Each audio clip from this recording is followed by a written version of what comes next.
Okay, okay. I wanted to talk about Chinese food. Don't you love Chinese food, especially ASMR mukbangs of people eating Chinese food?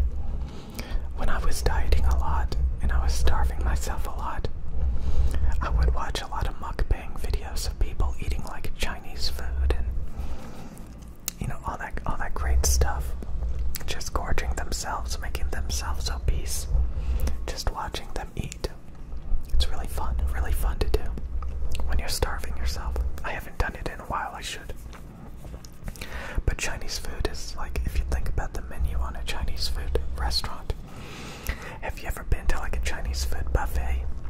All you can eat fried rice, all you can eat chow mein, all you can eat like fried chicken and beef.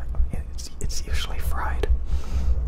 Egg rolls, maybe some desserts. They have like cheesecake and maybe jello and banana pudding and all that stuff. So when you think about it, a lot of it is high calorie, high carbohydrate food. So you can very easily eat the equivalent of like an entire pizza in calories when you go to like a Chinese buffet.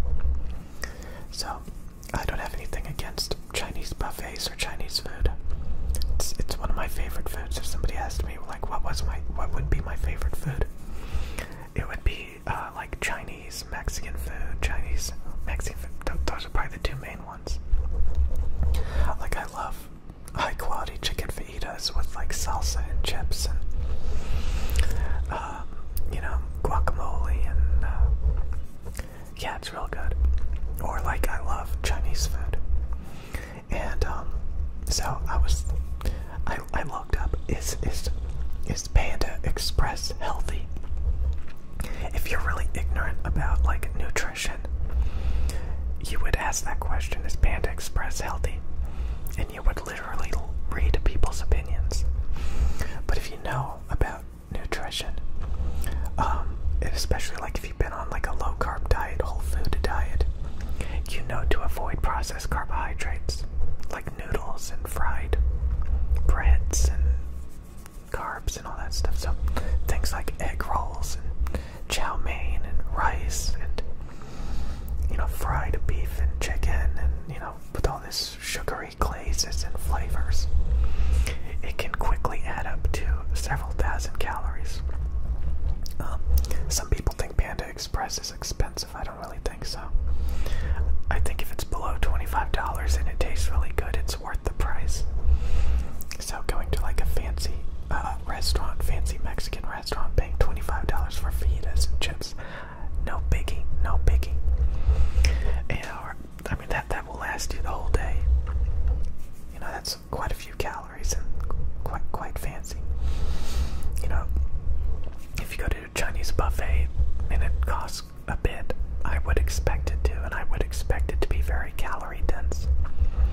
So I personally think that there's nothing wrong with Chinese food, because I personally don't eat Chinese food every day. But if I did, I would probably be really, really fat. So I wanted to like show you guys like a Panda Express menu. So give me a second. Okay. So we have the Panda Express menu. We have the chow mein. Chow mein. Okay, let's see the info for the chow mein. Oh my god. Okay, so that's the info for the chow mein. It is 80 grams of carbs. That is insane. 80 grams of carbs. Say you're on the keto diet or something and you want to stay below 20 grams of carbs. That is insane. And then say we want to get some food. An entree. Ooh, orange chicken. Okay, and let's look at the information on that. 51 grams of carbs. So what's 80 plus 51? 5, 6, 7, 8. So far we're up to 130 grams of carbs. 130 grams of carbs.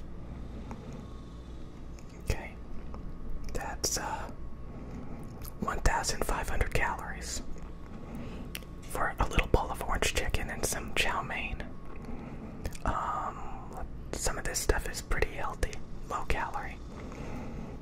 Let's add some. I like Kung Pao chicken. It's not too bad, but Beijing beef. Ooh, that's good. Ooh, that's good. That's Beijing beef. Let's add that.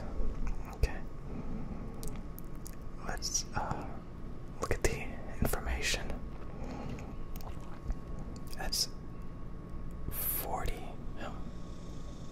What is it? 46, 48 grams. So we were like at 130. We were like at 130, and then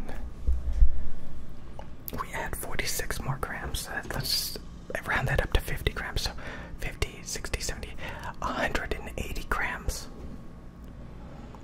180 grams. That's 180 grams of carbs for some chow mein, for some orange chicken, and some Beijing beef. Okay, that's weird.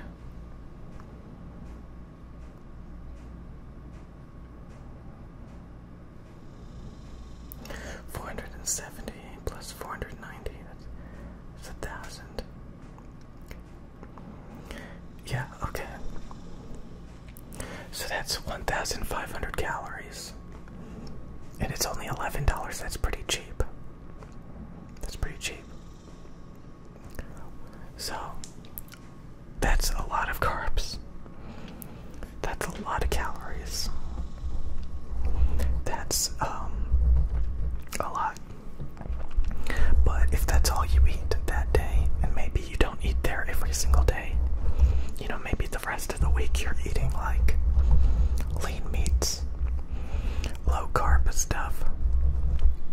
You work out, not a big deal, and it tastes really good. So that's the reason why a lot of people who make mukbangs are really skinny, because they don't do it every day, and on their days off they're either not eating or they're working out. So you can definitely have moderation